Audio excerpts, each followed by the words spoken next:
بسم الله الرحمن الرحيم. السلام عليكم ورحمة الله وبركاته.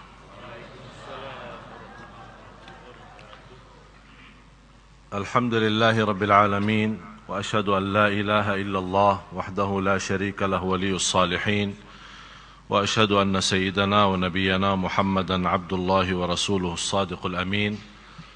اللهم صل وسلم وبارك على سيدنا محمد وعلى آله وصحبه ومن تبعهم بإحسان إلى يوم الدين. سبحانك لا علم لنا إلا ما علمتنا إنك أنت العليم الحكيم. Maha suci Allah, saya tidak memiliki ilmu apa-apa, hanya saja apa yang diberikan oleh Allah Subhanahu wa ta'ala. Segala sesuatu milik Allah, semuanya dari Allah. Kita tidak punya apa-apa. Ibadah pun milik Allah. Kita hanya berdoa mohon taufik dari Allah untuk bisa menjadi ahli ibadah. Ilmu itu milik Allah. Kita meminta karunia dari Allah supaya memberikan pemahaman agama. Rasulullah bersabda, "Man yuridillahu bihi khairan yufaqihhu fid din." Barang siapa yang dihendaki Allah memberikan karunia dan istimewa, diberikan pemahaman agama. Jadi memahami agama, memahami Al-Quran, dan memahami rahasia-rahasia daripada ibadah, salat, qiyamul lail, dan yang lain-lainnya, ini semuanya di tangan Allah SWT. Oleh karena itu, kalau kita perhatiin, manusia, walaupun namanya manusia, tapi dalam sisi ibadah sangat berbeda. Kenapa sangat berbeda? Karena kembali kepada perbedaan ikhlas, perbedaan khusyuk, perbedaan ilmu. Dan kita tidak bisa menghukumkan seorang menjadi salih karena banyak amalan salihnya, dan juga kita belum bisa menentukan orang jahat karena banyak berlaku jahatnya. Apalagi kalau orang itu sudah menghadapi kematian, sudah dipanggil oleh Allah Subhanahu wa ta'ala, tidak boleh kita membahas kekurangannya, hanya kita bisa sebutkan kebaikannya. Kalau tidak mau menyebutkan kebaikannya, doakan saja. Karena bisa dengan satu amalan bisa membawa kita masuk surga, dan satu amalan bisa membawa kita masuk neraka. Dan sudah Rasulullah SAW menceritakan seorang wanita yang sudah dilaporkan kepada Rasulullah SAW, orang wanita itu salihah, ahli ibadah, qiyam lail, puasa, Quran, dah pernah tinggalin majlis ta'lim, ilmu. Tapi punya satu masalah, tidak menjaga lidahnya dan menyakiti tetangganya.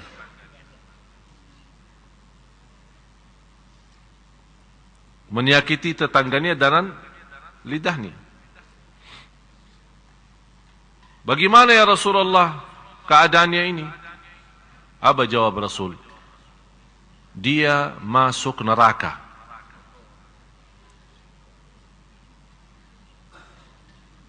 Padahal dia ahli ibadah.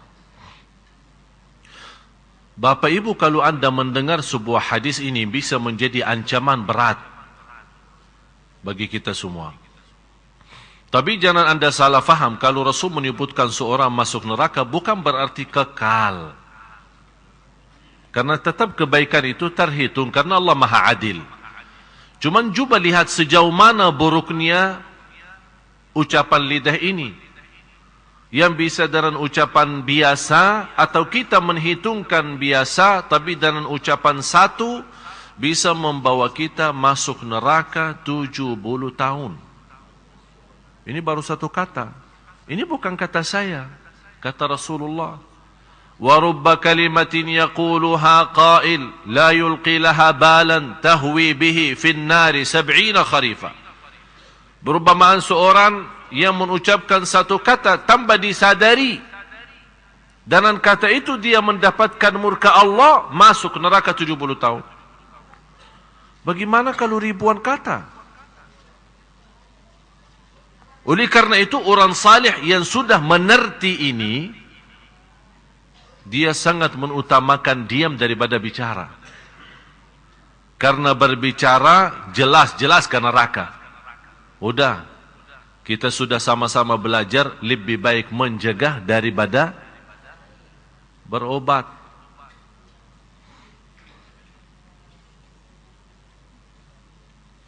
Seorang wanita yang Rasulullah SAW menceritakan, dan saya yakin Bapak Ibu sudah banyak mengerti cerita itu.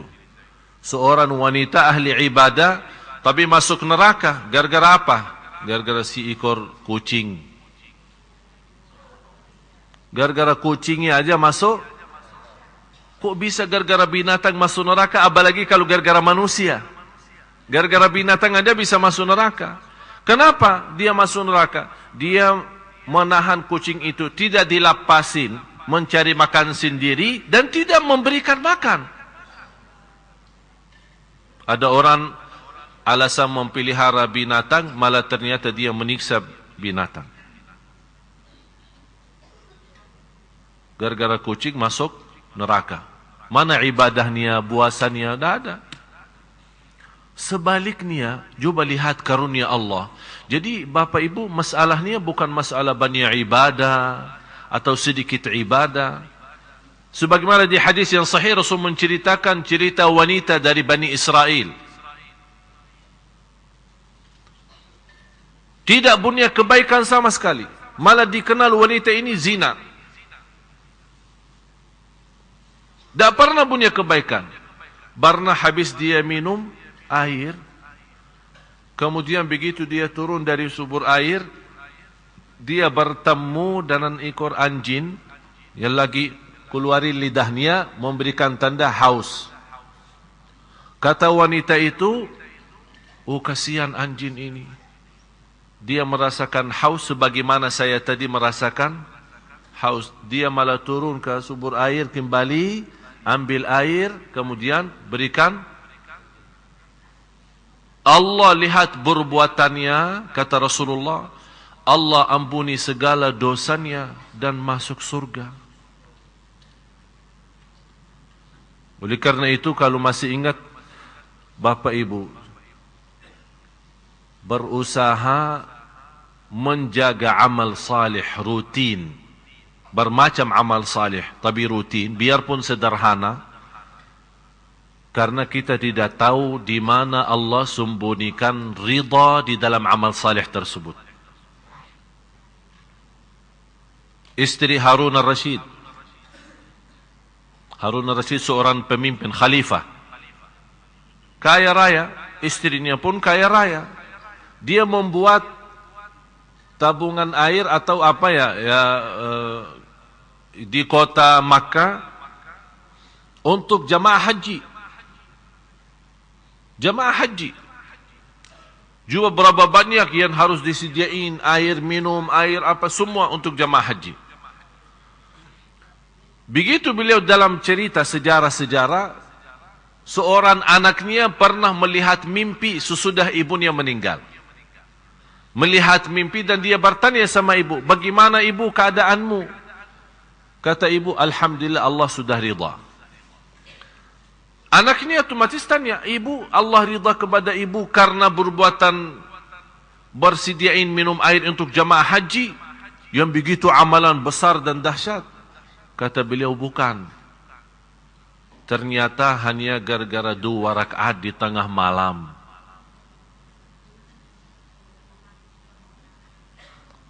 Jadi masalahnya bukan amalan kita kadang-kadang merasa diri aku sudah membangun masjid yang terbagus sedunia. Belum tentu ini yang bawa masuk surga. Tapi bisa menyentuh kepala anak yatim dan rasa kasih sayang membawa kita masuk surga. Jadi masalahnya Bapak Ibu, jangan Anda menghitungkan amalan kita sama Allah. Tapi yang kita jaga adalah ridha Allah. Bagaimana kita bisa berjuang supaya dapat ridha Allah itu. Oleh karena itu kalau kita baca surat Tabarak, huwallazi khalaqal mauta wal hayata liyabluwakum. Faham itu artinya ahsanu amala? Hah? Sebaik-baik amal ya, bukan sebanyak amal. Jadi masalahnya bukan banyak,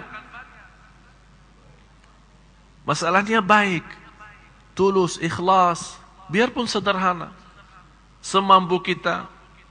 Itu luar biasa. Ada seorang yang kita lihat awam sekali, tidak bisa apa-apa. Tapi perhatiannya kepada tetangganya luar biasa. Tidak pernah salat malam, tidak pernah. Malah ada satu cerita dalam Musnad Imam Ahmad, disebutkan dalam Musnad Imam Ahmad, bagaimana seorang sahabat, ada riwayat Abdullah bin Umar, ada riwayat Amr bin Al-As, ada riwayat Abdullah bin Amru. Intinya daripada riwayat ini, Rasulullah SAW menyebutkan seorang, waktu Rasul berkumpul dengan sahabat, ada seorang sebentar lagi masuk dari pintu ini, dia ahli surga. Kalau Rasul berkata seorang ahli surga, itu sudah terjamin. Karena yang berhak untuk menentukan siapa ahli surga dan siapa ahli neraka hanya dua, Allah dan Rasulnya. Di hari yang kedua, sahabat berkumpul juga sama Rasul, dan kata Rasul, sebentar lagi dari pintu ini akan masuk seorang dari ahli surga. Dia ahli surga. Ternyata orang yang datang kali ini sama yang dia sendiri. Di hari yang ketiga munculnya orang juga yang sama. Di antara sahabat yang mengikuti. Tapi orang itu tidak mendengar apa kata Rasul. Dia ahli surga. Begitu beliau keluar, diikutin sama seorang sahabat. Ada riwayat Abdullah bin Umar, ada riwayat Amr bin As, ada riwayat Abdullah bin Amru. Diikutin. Dan minta ninap di rumahnya. Diizinkan minta ninap di rumahnya. Ninap di rumahnya. Tapi dia ninap di rumahnya, dia mau tahu. Coba lihat Bapak Ibu, saya mengambil pelajaran dari cerita ini. Begitu semangatnya sahabat mencari amalan-amalan, berlomba-lomba, sungguh-sungguh, mana amalan yang bisa mendapatkan ridha Allah. Sampai dia tinggalin keluarganya, tinggalin urusan, mau ninap di rumah orang, dia mau tahu kelebihannya apa, sampai dapat 3 kali disebut ahli surga oleh Rasulullah. Akhirnya ikut. Malah orangnya tidur, sahabat nitip, melihat ini tidur apa enggak. Malah sahabat ini tidak tidur. Sepanjang malam tidak ada salat malam. Besoknya tidak ada puasa. Diikuti selama 3 hari. Kok ini kayaknya kelihatan biasa-biasa aja sih. Salat malam tidak ada, puasa pun tidak ada. Ya, berarti saya harus tahu. Ini penasaran kan? Akhirnya bertanya, begini. Apa sih amalan ente? Soalnya saya dengar Rasulullah 3 kali sebut ente ahli surga. Jadi kalau kita melihat dari sisi bahasa, aku aja yang capek. Sudah qiyamul lail, baca Quran, puasa setiap hari, sudah sebut saya ahli surga. Ente apa sih? Dia bilang, apa yang ente lihat itu aja. Tidak ada kelebihan apa-apa. Cuman saya menjaga satu hal. Setiap saya tidur, saya berdoa kepada Allah. Ini yang kamu tidak memperhatikan. Saya berdoa, ya Allah, saya maafkan semua orang yang menzalimi saya. Dan saya bersihkan hati, tidak ada titik hitam terhadap siapapun. Langsung kata sahabat, itu dia. Dan susah dilaksanakan.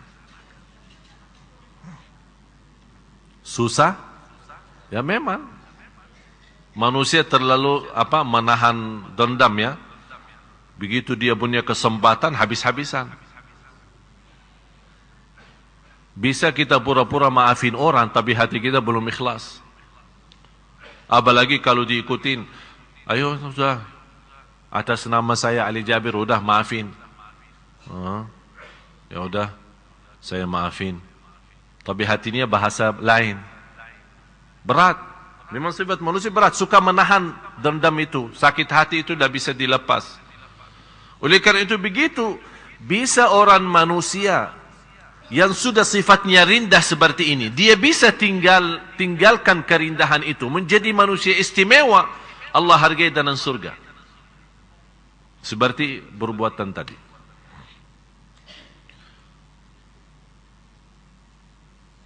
Ada seorang ulama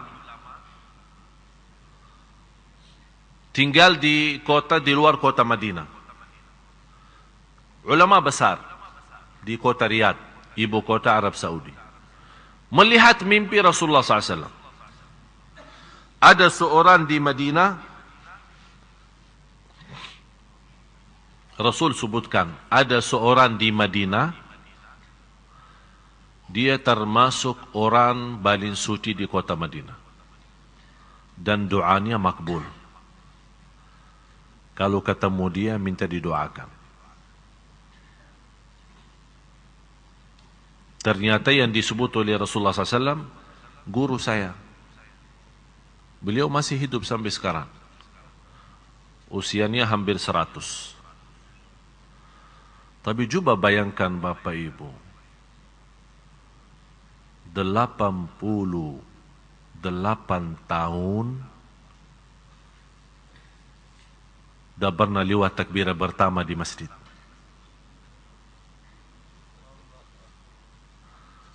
88 tahun menajar Al-Quran di Masjid Nabawi. Dari subuh sampai isya. Antri orang yang mau belajar sama dia.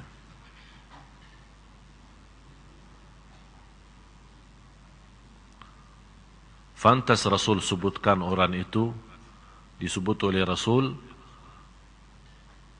makbul doanya dan orang paling suci di kota Madinah. Jadi jamaah sekalian, yang saya mendapatkan pengalaman dari pertemuan dengan ulama, pergi ke sana sini, saya melihat ulama kita ini sebenarnya sederhana aja. Tidak ada yang ruwet. Tapi yang terlalu terjaga itu adalah rutin. Di antara ulama besar di kota Madinah dikenal sebagai ahli salat malam, tapi rutin. Di musim panas, di musim dingin, di musim sakit, dia lagi sehat, tak pernah tinggalin salat malam. Jadi mereka punya kelebihan apa? Kalau sudah punya satu, istilahnya wirid ya. Kalau wirid kita megang PB. BB itu tidak bisa dilepas. Itu wirid Indonesia. Tapi wirid ulama kita tidak. Wirid ulama kalau megang tasbih. Sampai saya pernah menceritakan seorang guru saya meninggal dunia. Mau dilepasin tasbihnya tidak bisa. Malah sudah disalati, sudah dimandikan, sudah disalati. Masuk lahad, masih tasbihnya bergerak. Lagi berzikir. Ini Bapak Ibu, orang bisa mendapatkan istimewa seperti ini.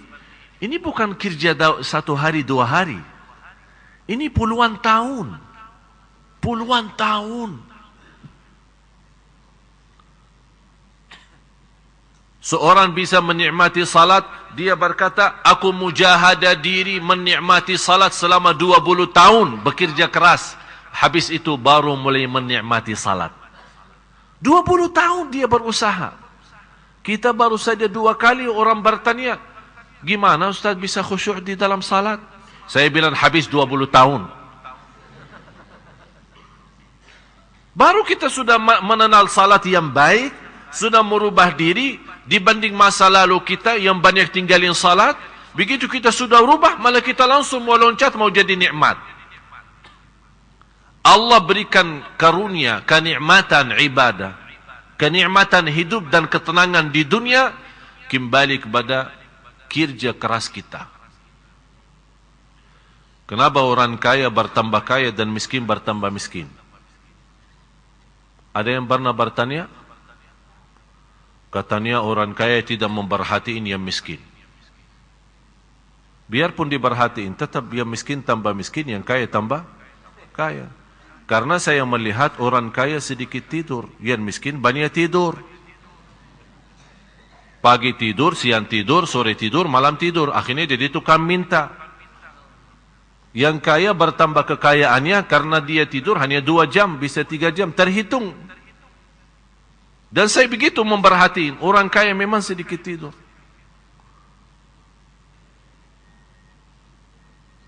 Berarti Allah adil. Bukan hanya urusan agama, ibadah, ada juga urusan dunia yang bekerja keras dapat. Ada tiga poin. Barang siapa yang korbankan 3 poin akan dapat rahasia sesuatu. Waktu, habiskan waktu. Yang kedua, tenaga dan fikiran. Yang ketiga, harta. Untuk ibadah, dapat rahasia ibadah. Untuk Quran, dapat rahasia Al-Quran. Contoh apa? Habiskan waktu sama Al-Quran. Mohon maaf Bapak Ibu, kalau kita hitung waktu sama Al-Quran, tolong Bapak Ibu tanya diri sendiri. Berapa jam sih saya baca Quran dalam sehari? Dibanding jam tidurnya, dibanding jam kerjaannya, dibanding banyak hal yang TV-nya. Salah satu musibah besar di Indonesia BB. HP ini. Sekarang di luar BB ada sekarang, kalau BB apalagi kalau yang banyak di BB kita, mungkin kadang-kadang suka lobet atau lembat, jadi kadang-kadang kita malas kan? Sekarang lebih parah lagi WhatsApp, WhatsApp. Wih, salah satu nikmat bagi saya dari Allah, sudah mau masuk 3 bulan, saya dah megang HP. Nikmat ternyata. Nikmat luar biasa. Zikir tenang, salat tenang. Dulu, casnya habis. Casnya mana? Oh, ketinggalan. Astaghfirullahaladzim. Tolong minta tolong. Ada cas enggak? Cas apa? Nokia? Enggak. Saya punya BB.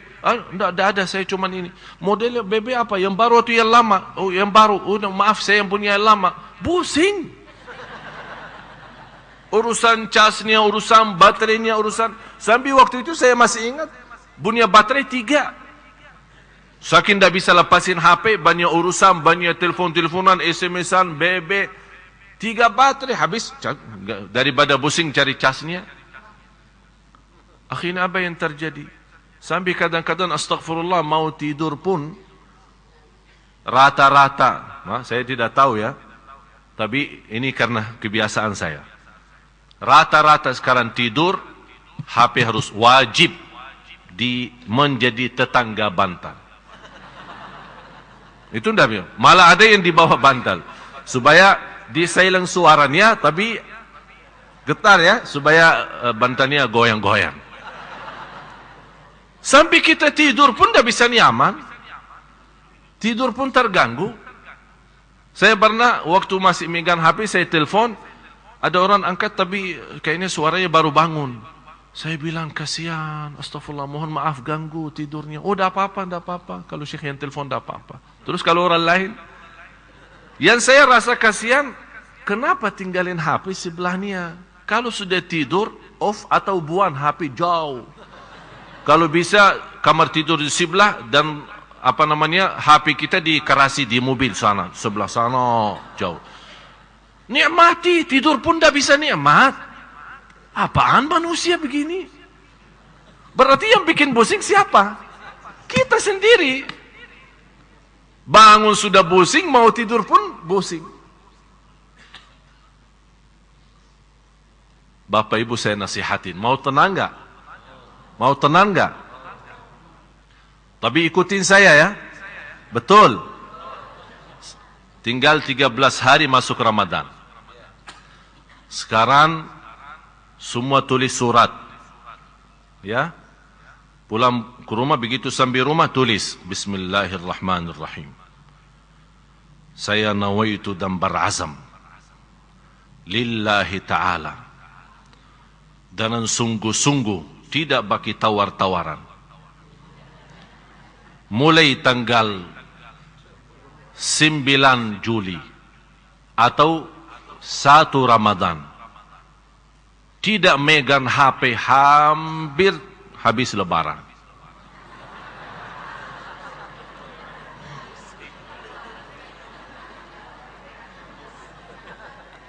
Siap enggak?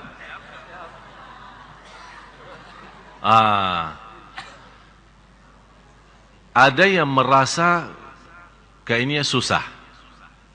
Saya sendiri menghadapi persoalan yang sama. Pas saya mengambil keputusan tidak megang HP, hampir 2 minggu kayak orang stres. HP-nya mana ya? Siapa yang telepon? Yang BB siapa? Yang SMS siapa? Ada berita baru enggak? Jadi 2 minggu, pusing.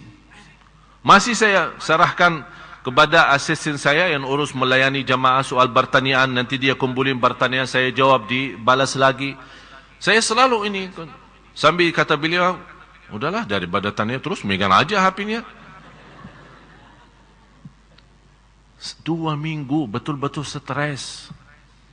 Tapi subhanallah sudah berusaha membiasakan diri.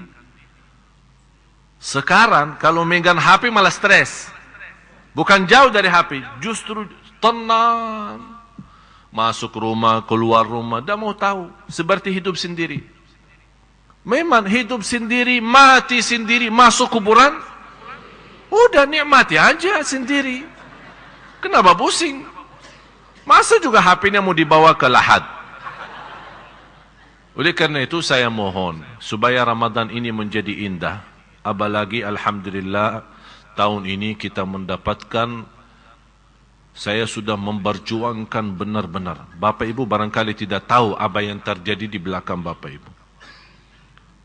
Tapi saya berjuangkan setengah mati untuk Sunda Kelapa. Terutama jamaah Bapak Ibu. Teleponan sambil yang saya tak megang HP, mengurus telefon-teleponan dengan adik-adik saya, dengan imam-imam yang mau kita datangkan insyaAllah tahun ini.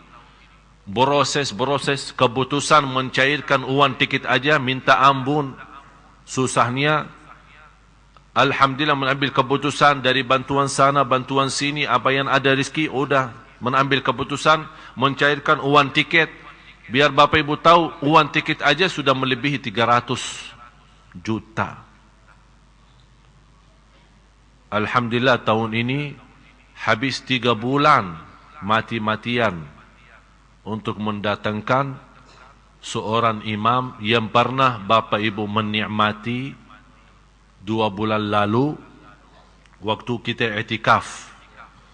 Karena ada imam suaranya sudes kan? Alhamdulillah tahun ini kita mendapatkan karunia Allah, beliau akan datang 5 hari pertama. Saya harap 1 bulan. Dia bilang, karena antum mana kasih 5 hari. Dan demi saya, alhamdulillah beliau menolak undangan kerajaan Malaysia. Saya bilang, Indonesia, dah usah Malaysia. Indonesia aja. Beliau, cuba bayang, dari mana kita datangkan? Beliau punya acara di London, Inggris. Saya bilang, saya yang tutupin. Mau hatta dari mana? Mau dari ujung Afrika tetap datang ke Indonesia. Urusin visahnya sampai saya hadap langsung karena disulitkan sama imigrasi, saya langsung naik Menteri Hukum dan HAM untuk urusan visahnya. Alhamdulillah dapat diurus visahnya, langsung disegerakan visahnya, disegerakan tiketnya, datang dari London, Dubai, Jakarta, nanti balik lagi. Karena beliau ada ini, diminta. Seluruh dunia minta beliau jadi imam. Karena beliau suaranya luar biasa. Sudes.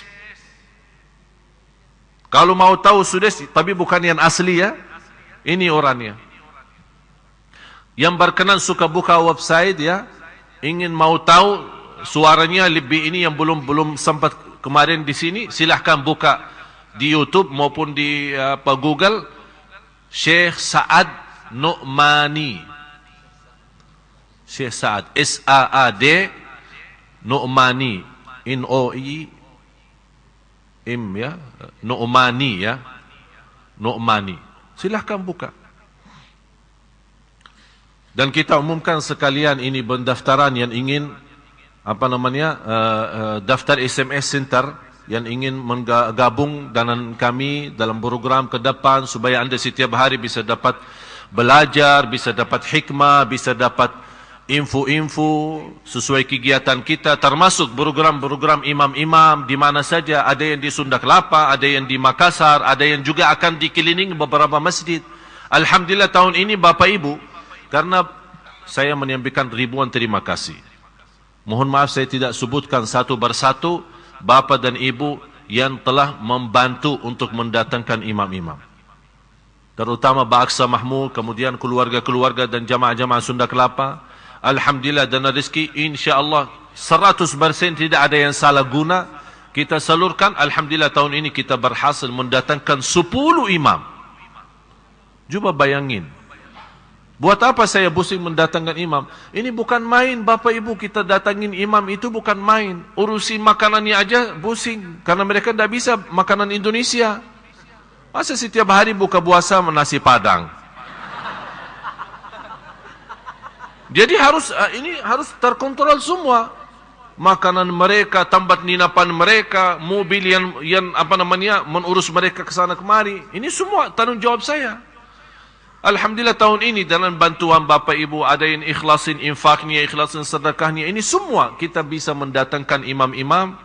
Dan Alhamdulillah Baksa sendiri sudah membantu hampir 130-an juta dari Baksa sendiri untuk mendatangkan.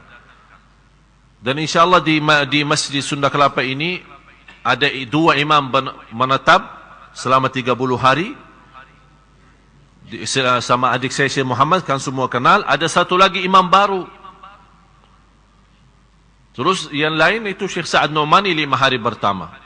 Nanti ada juga imam Qiblatain. Alhamdulillah tahun ini beliau berkenan hadir. Jadi kita insyaAllah ada imam-imam yang kita menetapkan di Jakarta. Ada yang di sini, ada yang akan nanti salat malam, ada yang di Atin, ada yang di BI, kita atur. Nanti lewat anda berdaftar lewat SMS Center, insyaAllah anda dapat. Bapak Ibu kalau mulai daftar, biasa akan terpotong biaya pulsa, tapi biaya biasa ya, biasa SMS. Biasa kalau SMS ke mana kan ada yang 100, ada yang 500, atau ya berapa ya. Pokoknya biasa, tidak ada biaya kelebihan untuk kami ya, hanya daftar biasa. Tapi begitu selanjutnya, anda akan terima SMS secara free. Tidak akan terpotong apa-apa. Semua aktivitas, dakwah, jadwal, program, agenda, di mana saya isi, anda bisa nikmati lewat SMS, mendapatkan kesimpulan daripada tausiah kita, ceramah-ceramah. Ada juga kalau anda ingin bertanya, di situ kalau anda yang SMS, tetap akan kena biaya SMS biasa. Biaya biasa sebagaimana kita SMS hari-hari kita.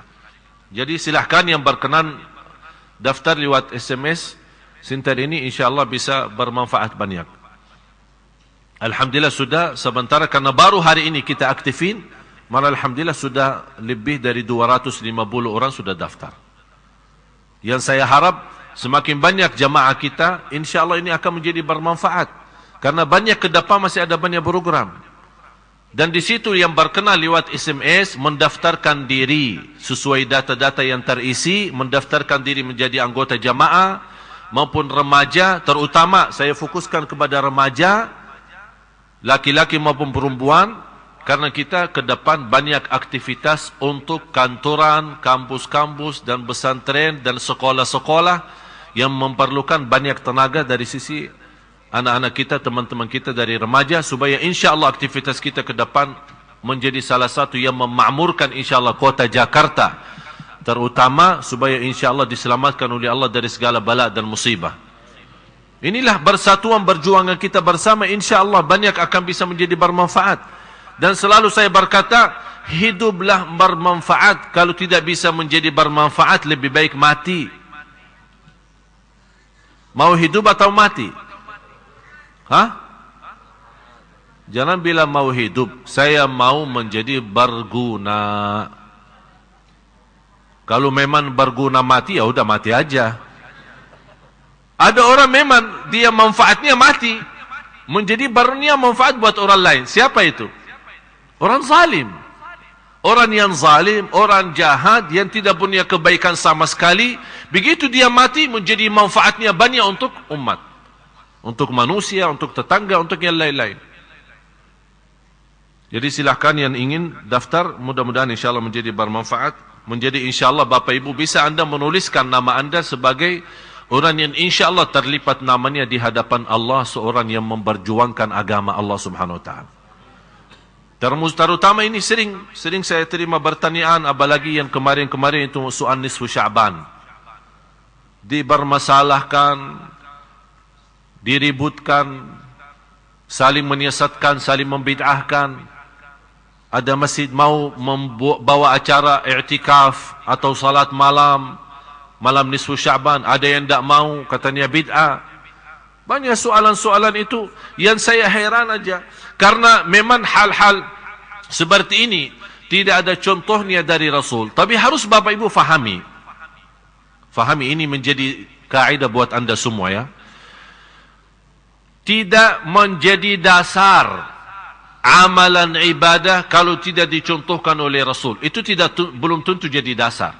Maksudnya apa? Misal Anda berbuat sesuatu, kalau Anda bertanya, Rasul lakukan atau tidak? Kalau Rasul tidak melakukan, belum berarti tidak boleh Anda lakukan. Ini harus difahami. Kenapa? Yang tidak boleh dilakukan bukan sesuatu yang sudah dilakukan oleh Rasul. Banyak hal Rasul tinggalkan, bukan berarti tidak boleh kita lakukan. Contoh, tarawih. Ar-Rasul SAW hanya salat tarawih berjamaah 3 malam pertama. Malam pertama orang banyak datang. Malam yang kedua apa lagi? Begitu mereka tahu dipimpin dan diimami oleh Rasul, malah di malam yang ketiga sudah padat masjidnya. Malam yang keempat Rasul tidak keluar. Ditunggu-tunggu jamaah untuk imam. Kata Rasul, saya sengaja tidak keluar. Kalau saya keluar jaga tarawih, dikhawatirkan menjadi wajib bagi umatku. Dan umatku tidak akan mampu. Nanti kita lanjut habis azan. Alhamdulillah. Allahumma salli ala Muhammad wa ala ali Muhammad. Bapak Ibu jamaah sekalian yang dimuliakan Allah Subhanahu wa taala, harus kita fahami satu hal, terutama dalam perbedaan pendapat dalam soalan fikih. Perbedaan pendapat itu salah satu hikmah dan sunnatullah. Kenapa ada perbedaan pendapat? Karena pemahaman dan fikiran manusia berbeda.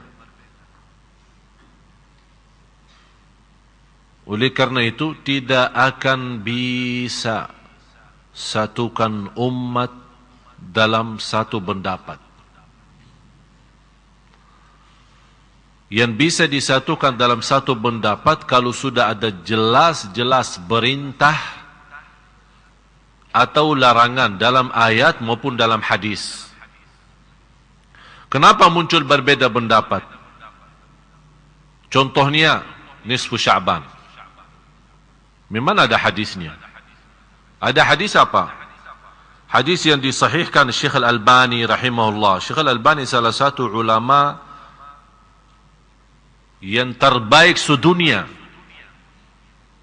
yang sudah diakui sebagai ulama ahli hadis, teliti hadis ini dan beliau menyampaikan hadis ini sahih. Dan riwayat bermacam, ada Musnad Ahmad bin Hanbal, ada Musannaf Ibn Syaibah, ada Tabarani, ada Baihaqi, banyak riwayat. Yang di situ Rasulullah SAW menjelaskan, Inna Allah la yattali'u, Allah subhanahu wa ta'ala membandangkan atau melihat amalan-amalan hamba. Di riwayat Allah melihat hamba-hambanya di malam nisfu Sya'ban, dan Allah mengampuni semua dosa-dosanya kecuali 2 orang. Yang pertama, yang berbuat syirik, itu tidak diampuni Allah SWT.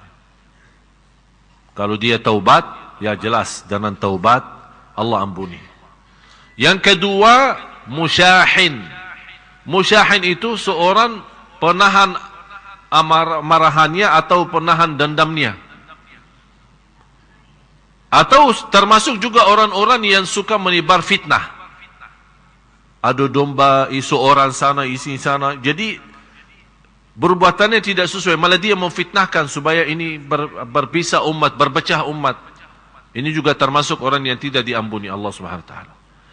Jadi lewat hadis ini jelas-jelas menyampaikan keutamaan dan kemuliaan malam nisfu Sya'ban. Di situ ini hanya satu-satunya hadis dalam bermacam riwayat. Disitulah muncul perbedaan, karena malam nisfu Sya'ban malam utama atau malam agung. Di situ Allah mengampuni dosa-dosa hambanya. Boleh enggak menghidupkan malam ini dengan salat malam? Ini muncul perbedaan. Kenapa muncul perbedaan? Karena memang tidak ada hadis yang kuat seperti ini yang menjelaskan jagalah salat malam di nisfu Sya'ban. Kalau memang tidak ada hadis yang memerintahkan menghidupkan nisfu Sya'ban dengan salat malam, boleh enggak kita lakukan? Jawab. Kenapa boleh tapi tidak ada perintah? Tidak ada larangan. Kenapa tidak ada larangan? Karena Rasul sudah menjelaskan keutamaan malam nisfu Sya'ban yang kita sudah sepakati hadisnya sahih. Kalau memang ada selebih itu, ini kan kewajiban, ini tugas Rasul. Kalau ada lebih daripada itu yang tidak boleh dilakukan, pasti Rasul tidak akan diam. Bisa Rasul berkata, malam nisfu Sya'ban memang malam agung, diampuni Allah dosa semua hambanya kecuali musyrik dan musyahin. Tapi jangan-jangan lakukan salat malam.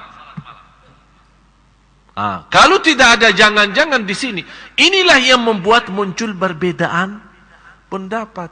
Karena malam itu adalah malam agung, apakah boleh kita menghidupkan? Ada yang baca Quran, ada yang salawat, ada yang zikir, ada yang salat malam. Yang punya dasar, alasannya Rasul tidak lakukan, silahkan. Anda tidak mau lakukan dengan dasar Rasul tidak lakukan salat malam khusus di malam nisfu Sya'ban, ya silahkan Anda tidak usah salat malam. Ini Anda punya dasar kan? Tapi tidak boleh Anda mengingkari orang lain salat malam. Karena Rasul sendiri tidak pernah ingkari. Rasul sendiri tidak pernah melarang. Yang mau salat malam silahkan, yang mau tidur, ya silahkan. Kenapa diributkan? Ini masalahnya. Apapun bersoalan yang belum disepakati. Ini harus difahami Bapak Ibu ya. Hafal ini kalau bisa bukan hanya difahami, dihafal. Apapun bersoalan dalam fikih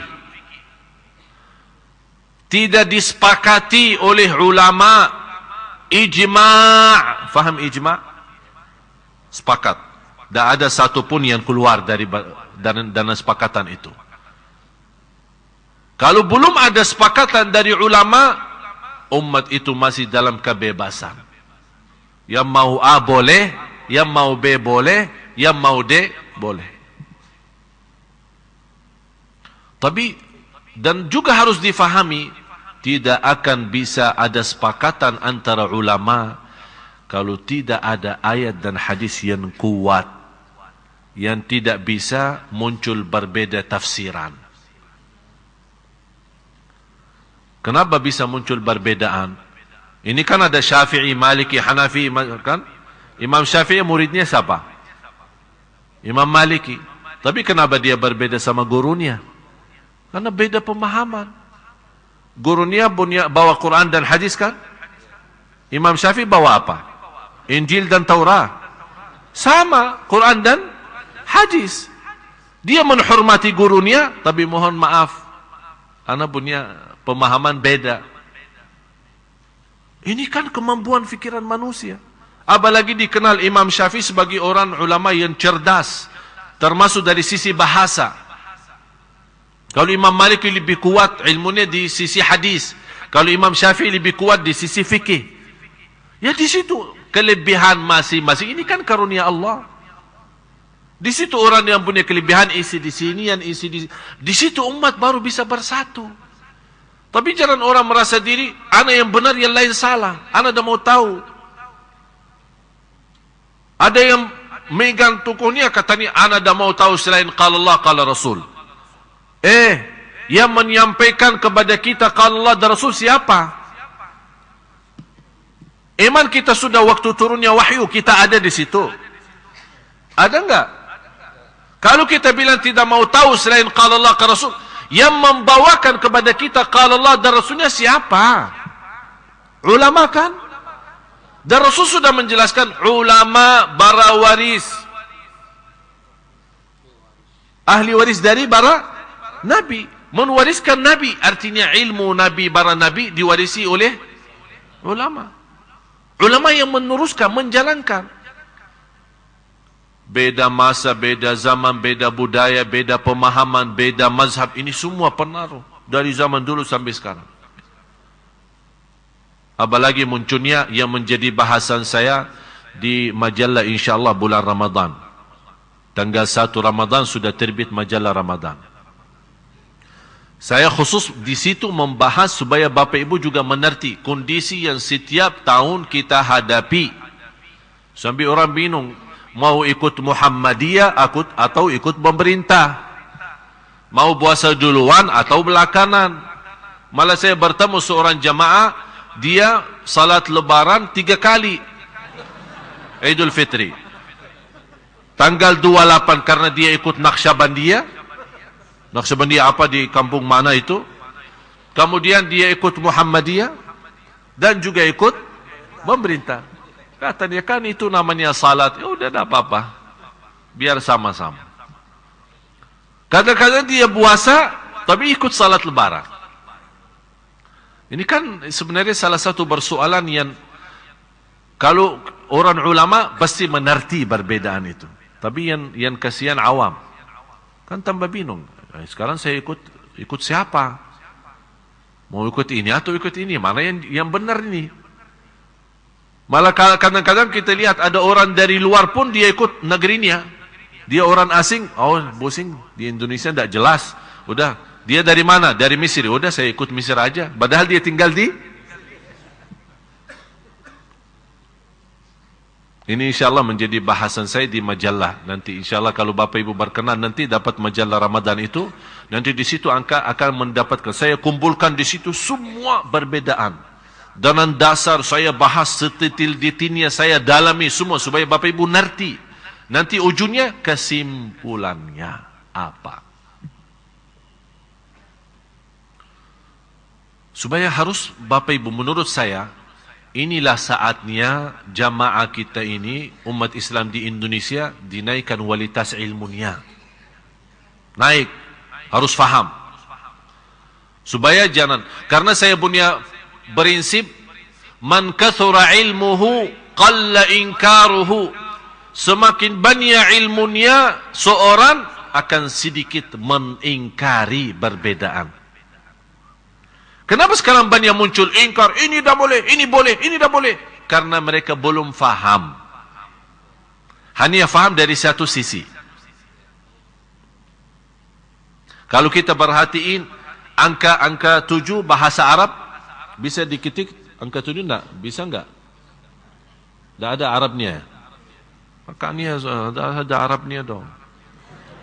Masa penceramah orang Arab asli kok enggak ada Arabnya? Ada satu cerita yang saya buat dari angka 7. Kalau angka 7 Arab itu begini kan? Fe ya. Kalau 8 fe balik ya. Saya waktu ada satu persoalan dapatan sama satu orang. Ujung-ujungnya tidak selesai. Udah saya bilang begini. Saya tulis angka 7 V ya. Saya di posisi di sini, beliau di situ. Pak, tolong bacain 8. Maaf Pak, saya lihat 7. Maaf Syekh salah. 8. Maaf, inti belum faham. 7. Ribut 8, 7. 8, 7. Habis itu dia bosan. Belum faham ya apa yang saya maksud. Enggak. Udah begini. Karena inti megang pendapat ente, ana megang pendapat saya. Ndak akan nyambung. Udah begini aja. Tolong Mbak Bindah datang sini tolong sama saya sebelahan. Biar kita jadi sahabat. Begitu dia datang, ayo bacain apa? 7. Udah, ajak saya ke sana biar kita sama-sama sahabatan. Tapi di sebelah sana, ayo, 8. Ternyata kata inti benar, kata ana juga. Kenapa ribut? Cuma masalahnya perlu kita sedikit memposisikan diri di mana. Padahal sebenarnya dua-duanya benar. Tidak ada yang bawa kufur. Kita udah yang buat nisfu Sya'ban kafir masuk neraka. Alhamdulillah dah sampai masuk neraka. Jadi cuma masalahnya ada sedikit. Karena memang dah ada ayat ya ayyuhalladzina amanu jagalah salat malam nisfu Sya'ban atau tidak ada perintah, tapi di sisi lain tidak ada larangan.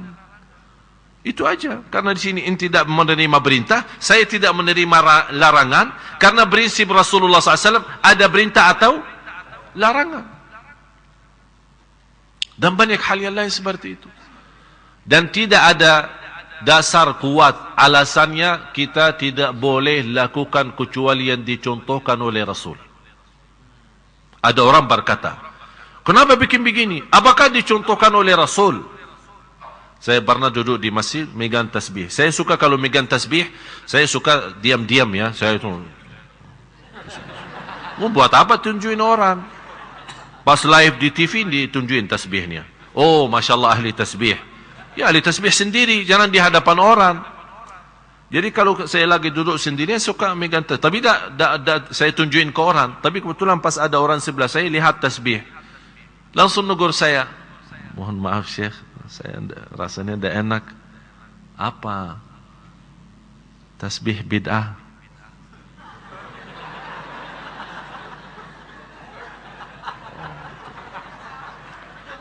Terima kasih. Udah, saya terusin lagi. Syekh, apa? Maaf, tasbih bid'ah. Terima kasih.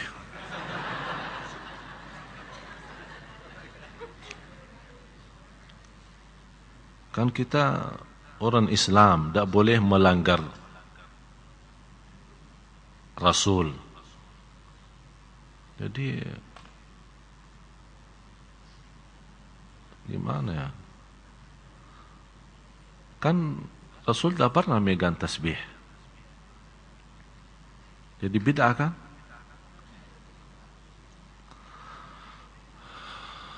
Duduk.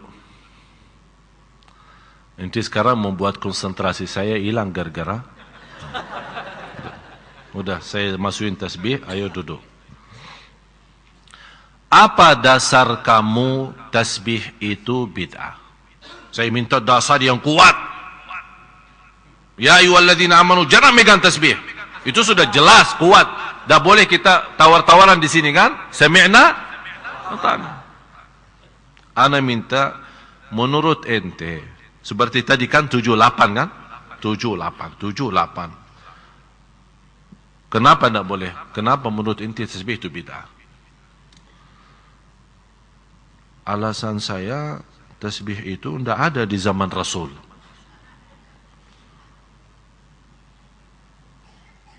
Itu aja dasarnya. Ada kira-kira yang sesuatu, kalau ini dasar awam. Saya minta dasar ilmi, ada ilmunya gitu. Supaya saya faham, harus bisa terima. Kalau kata-kata begini tidak bisa. Ya itu dasar saya, karena tasbih tidak ada di zaman Rasul, jadi sekarang munculnya tasbih jadi bid'ah. Udah saya jawab dengan prinsip yang sama. Kamu dari kepala sampai ujung kaki bid'ah, karena kamu tidak ada di zaman Rasul.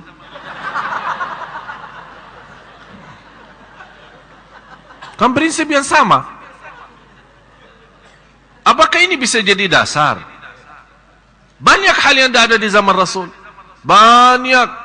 Dalam hal ibadah maupun di luar ibadah. Apakah kita semua menjadi bid'ah? Harus kita fahami kondisi kita Bapak Ibu. Apalagi perbedaan mazhab, perbedaan pemahaman. Itu kita harus waspada, memahami semua. Dan soal tasbih, di zaman Rasul, kata siapa ada tasbih? Ada di zaman Rasul tasbih. Salah satu istri Rasulullah SAW bertasbih, tapi bukan tasbih yang kita kenal sekarang. Dulu tasbihnya mereka dengan batu. Rasulullah SAW melihat seorang istrinya, begitu Rasul keluar subuh, kemudian salat subuh, balik lagi. Ini di hadis Sahih Bukhari Muslim. Rasulullah SAW balik lagi, melihat istrinya di tempat tadi tidak berubah dan masih teruskan tasbihnya. Kata Rasul, dari tadi kamu masih berzikir? Dia lagi megang batu. Kata istrinya, ya Rasulullah. Kata Rasulullah SAW, saya setelah kamu mengucapkan 3 kali sebuah kata, kalau ditimbang di sisi Allah jauh lebih berat 3 kali yang saya ucapkan daripada sepanjang kamu duduk baca zikir itu. Subhanallah wa bihamdih adada khalqih wa ridha nafsih wa zinata arshih wa midada kalimatih. 3 kali. Ulama mengambil dari hadis ini, Rasul menegur istrinya soal zikir. Memberikan zikir yang simpel, yang sederhana, tapi pahalanya lebih besar daripada sepanjang dari subuh sampai terbit matahari. Tapi Rasul tidak membahas soal batu yang dimegang sama istrinya. Ulama mengambil kesimpulan, Imam San'ani, salah satu ulama Ahlus Sunnah yang besar di Yaman, beliau menyampaikan, karena Rasul tidak mengingkari memegang batu dengan zikir dengan batu, tidak ada perbedaan dengan batu yang tertumbah sama batu yang tersusun. Batu yang tertumbah sama batu yang dimaksud ya tasbih. Yang sekarang kita namakan tasbih.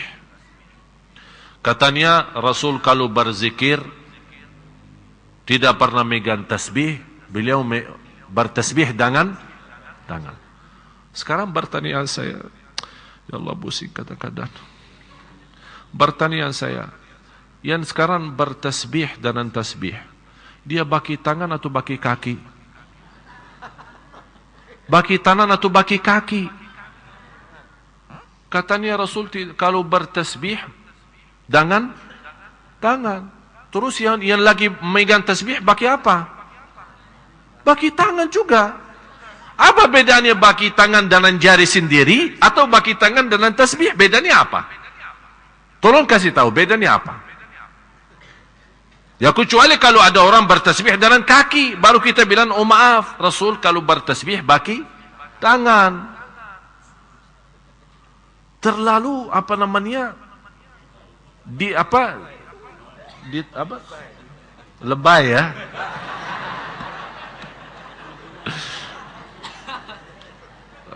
Bapak Ibu, ada satu kaidah Rasulullah SAW punya prinsip. Kalau ditawarkan dua hal, ada yang terbaik, terbaik itu sudah nomor satu yang terbaik. Ada yang termudah. Kira-kira Rasul milih yang mana? Tahu kenapa?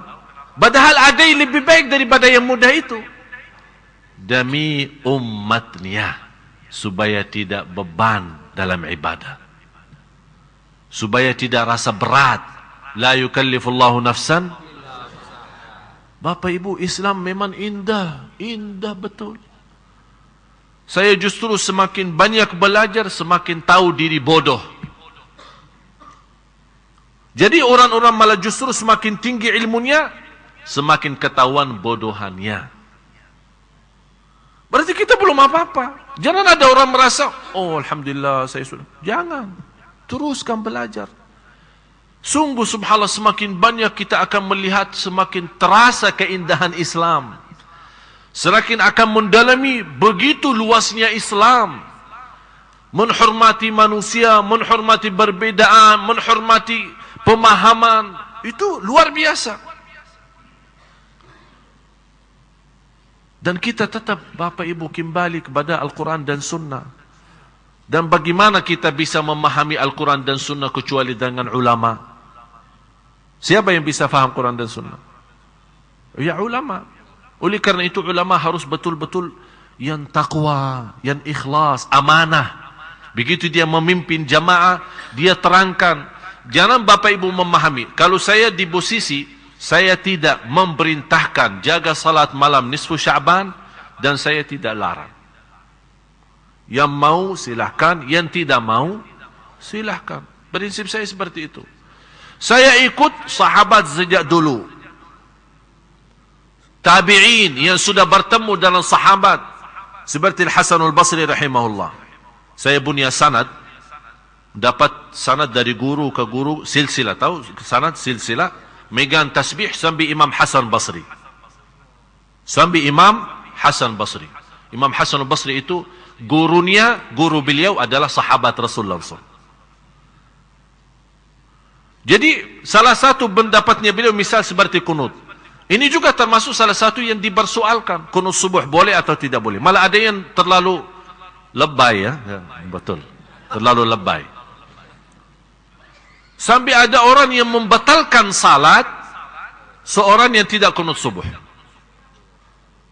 Atau ada sisi lain, ada orang yang terlalu membatalkan salat orang atau membid'ahkan salat seorang yang lakukan kunut subuh. Jadi sebenarnya saya lihat dua-duanya berlebih-lebihan. Lebay. Prinsip saya apa? Yang mau kunut boleh, yang tidak mau kunut boleh. Sudah selesai. Anta makmum, imamnya bagi kunut, ikut. Tak mau ikut, ya terserah. Kenapa ribut? Kenapa diributkan? Oleh karena itu Bapak Ibu, saya harap, oleh karena itu salah satu perjuangan saya di Indonesia, terutama khusus untuk jamaah-jamaah saya ini, saya memperjuangkan supaya kita bagaimana memiliki kualitas ilmu yang insya Allah sederhana tapi dalam. Faham dalam? Jadi betul. Kenapa? Supaya apapun yang kita hadapi, saya tidak mau Anda belajar di sini terus beributan sama orang di luar. Jangan. Tapi Anda punya prinsip, Anda sudah ngerti. Terima kasih. Yang sesuai pendapat kita, yang tidak sesuai pendapat kita, tetap sama-sama hormati. Udah sampai kapan umat ini masih terus begini keadaannya? Umat Islam di Indonesia umat yang terbesar. Coba bayangkan kalau bisa bersatu, luar biasa kenikmatan yang kita hadapi. Dan tidak akan mudah dan gampang muncul aliran-aliran yang sesat. Sekarang gampang muncul aliran Ahmadiyah dan yang lain-lain. Dan menurut saya al-haq dan yang benar nyata dan jelas. Dan batil juga nyata dan jelas. Yang kita minta satu, saat Bapak Ibu baca Al-Fatihah, rasakan ihdinas siratal. Itu yang dirasakan. Ya Allah, memang sekarang Indonesia lagi menghadapi bermacam-macam pemahaman, perbedaan, sampai tertanam kebencian, tertanam bermusuhan. Ihdinas siratal mustaqim. Ya Allah, berilah kepada di antara semua yang sudah menghadapi persoalan ini sambil membuat umat bingung, malah orang bisa tersesat. Ya Allah, selamatkan. Dengan apa? Ihdinas siratal mustaqim. Jadi Bapak Ibu, begitu Anda lagi salat, tolong kalau bisa apalagi lagi salat sunnah, boleh stop sebentar ya. Maksud saya stop apa? Begitu Anda baca ihdinas siratal mustaqim, stop sejenak ya, sebentar aja, rasakan, hayati, supaya di dalam salat kita bisa betul termasuk kita bukan hanya salat biasa, tapi isi daripada salat bermunajat, memohon. Ya Allah, umat ini sudah berantakan, saling menyesatkan, saling membidahkan. Ya Allah, ihdinas siratal mustaqim. Ya Allah, saya tidak mau menjadi orang tersesat, tidak mau jadi orang hati hitam gara-gara perbedaan. Silahkan ada perbedaan, tapi jangan ada perbedaan hati. Hati ini harus terjaga. Yang kita sudah tahu, seorang yang jaga hatinya, jaga perasaannya sama orang lain, Allah masukkan dia surga. Ini amalan yang begitu luar biasa. Oleh karena itu sekali lagi Bapak Ibu, apa soalan-soalan yang kita merasa tidak nyaman dalam hati kita, supaya tidak menimbulkan hal perbedaan, apalagi kita belum mengerti, silahkan ajukan pertanyaannya. Alhamdulillah sekarang mudah, lewat SMS bisa, lewat Facebook bisa, lewat Twitter bisa. Kita melayani jemaah semaksimal mungkin, semampu saya, insyaAllah kita, yang penting kita harap ini, ihdinas siratal mustaqim. Malah saya ada satu program insyaAllah yang akan digerakkan di habis bulan Ramadan dalam judul ihdinas siratal mustaqim. Di bawahnya saya memimpin umat, ayo kita sama-sama menuju siratal mustaqim. Karena kita harap ridha Allah. Sayang sekali kalau kita beribadah dan kita merasa diri benar dan suka menyalahkan orang lain, ternyata kita yang jadi salah. Walaupun ibadah kita benar, tapi karena perasaan kita terhadap orang lain menyalahkan ibadahnya, seolah kita di posisi Tuhan. Siapa yang benar, siapa yang salah. Kita hamba, bukan Tuhan. Masalah ibadah benar atau salah urusannya sama Allah. Bisa orang salah ibadah tapi niatnya baik, Allah bisa terima. Bisa orang benar ibadahnya tapi orangnya riya, tidak ikhlas, ditolak. Jadi masalahnya di sini bukan masalah kita yang benar atau tidak, masalahnya petunjuk, taufik. Ini kuncinya, taufik dari Allah. Itu yang kita selalu jaga. Oleh karena itu mari kita sama-sama berdoa. Minta betul-betul bersama, buka hati, tunjukkan hajat dan kemiskinan kita kepada Allah Subhanahu wa taala lewat doa. Kita harap kunci taufik malam ini, insya-Allah Bapak Ibu semua mendapatkan kunci taufiknya. Kalau kita bisa dapat kunci taufik, subhanallah, semuanya lancar, dunia lancar. Ini taufik tidak bisa terikat dengan hal ibadah saja.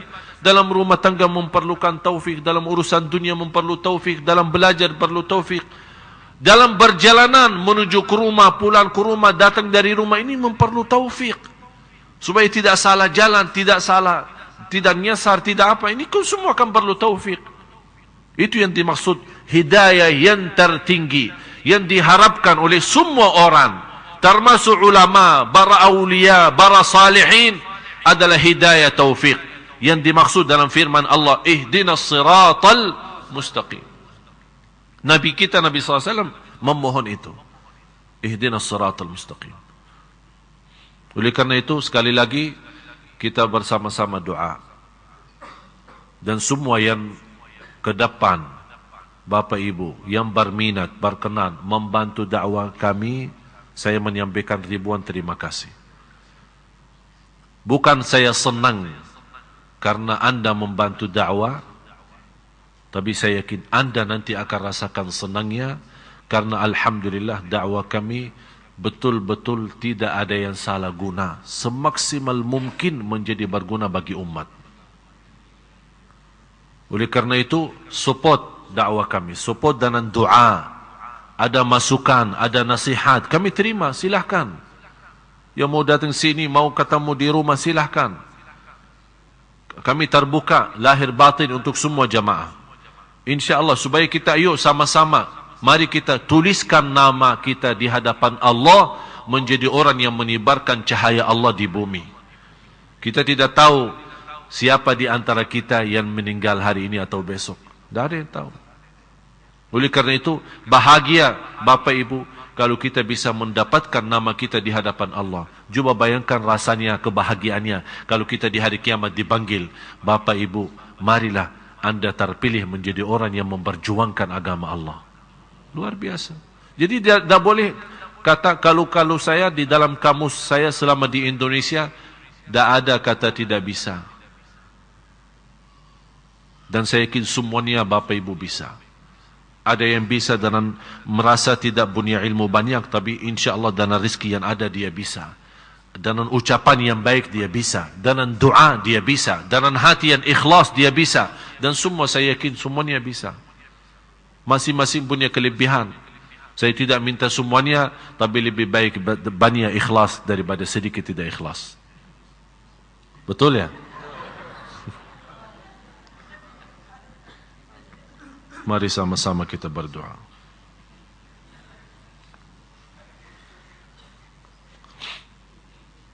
Ini ada tadi beberapa pertanyaan, tapi kita ya umumnya apa ya? Karena pertanyaan banyak juga dalam nisfu Sya'ban ya. Ada yang terkait dengan itu. Mudah-mudahan insyaAllah pertemuan hari Ahad yang akan datang tanggal 7 Juli sebagaimana janjian saya kuliah duha jam 7 pagi. InsyaAllah saya khususkan bahasannya persiapan Ramadan. Apa yang wajib kita penuhi, amalan-amalan, fikih-fikihnya supaya kita masuk dengan ibadah yang mantap, supaya tidak ada yang keliru dan supaya betul-betul kita manfaatin, karena kita tidak tahu Bapak Ibu Ramadan yang akan datang. Anda sendiri tahu tahun kemarin ada keluarga kita, ada jamaah kita yang bersama kita, tapi tahun ini sudah dipanggil oleh Allah duluan. Kita tidak tahu. Oleh karena itu saya selalu berdoa, mudah-mudahan Bapak Ibu panjang umur, ketemu bulan Ramadan sampai habis, InsyaAllah dalam keadaan sehat walafiat dan iman. Oleh karena itu maksimalkan Ramadan, belajari sebelum masuk Ramadan, harus bersiapan belajar. InsyaAllah kuliah duha hari Ahad tanggal 7 Juli khusus saya membahas soal Ramadan, supaya InsyaAllah kita bisa menyampaikan hajat-hajat kita, supaya Ramadan kita menjadi InsyaAllah lebih baik daripada yang lain. Dan khusus untuk ibu, mohon maaf saya tadi lupa nama ibunya, Ibu Eni ya. Ini ada seorang jamaah yang sebenarnya beliau aktif dari Bogor. Beliau aktif sekali datang ke masjid ini, tapi tiba-tiba karena stroke, jadi kasihan beliau, tidak sampai saya telepon beliau, nangisnya luar biasa. Jadi kita doakan beliau semoga Allah sembuhkan, Allah hitungkan. Dan kelebihan orang sakit satu, semua amalan ibadah selama dia sehat, karena dia tidak bisa laksanakan dalam kondisi sakit, Allah tuliskan ibadahnya sempurna. Kata ulama dari hadis qudsi, uktubu li'abdi ma kana yuqimuhu sahihan salima. Begitu hamba Allah yang sakit, dia tidak bisa laksanakan salat malam karena sakit, dia tidak bisa ikut majlis ta'lim karena sakit, ada apa alasan yang lain? Kata ulama, orang sakit jauh lebih terkabul amalan ibadah daripada orang yang sehat. Kenapa? Karena Allah sebutkan di hadis qudsi, uktubu, tuliskanlah. Kalau Allah berkata tuliskanlah, berarti sudah tanda kabul. Kita doakan beliau semoga Allah sembuhkan, Allah ampuni dosanya, Allah sehatkan. InsyaAllah kembali beraktivitas bersama kita di sini. Dan insyaAllah semua apa yang dihadapi dikuatkan oleh Allah dan sabar lahir batin. Amin ya rabbal alamin. Bismillahirrahmanirrahim.